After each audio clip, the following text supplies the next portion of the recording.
people often don't recognize the freeze response. They don't know what the freeze response looks like. This was something that I've had to learn along my own journey.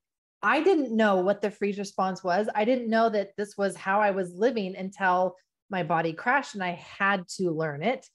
But for many people, they think that their stress is just that it's stress. And yet when I come along and I see the pattern in their life, I see the pattern in their health patterns, like their physical health conditions, and I see the thoughts that they have, I see the body sensations, I'm saying, no. Your stress is actually not stress. Your stress is a Band-Aid covering up the freeze response. You have coping mechanisms that keep you stressed. You may make yourself late. You may run yourself into deadlines. You may throw yourself into a project in order to stress yourself out. You may do caffeine. You may do other things that stress you out to give you the energy for your day. And if we were to take all that away, all of that away, what would we find underneath?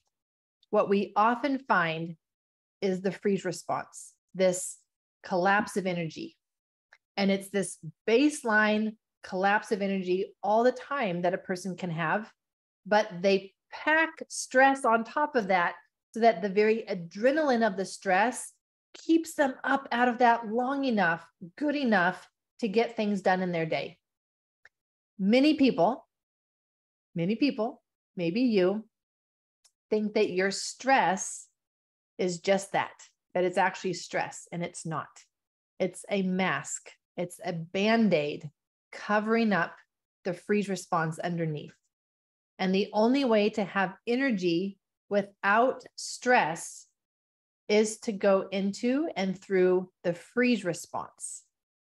Until we go through that, we will always need stress to give us energy. What we want for our life is to have energy without the stress.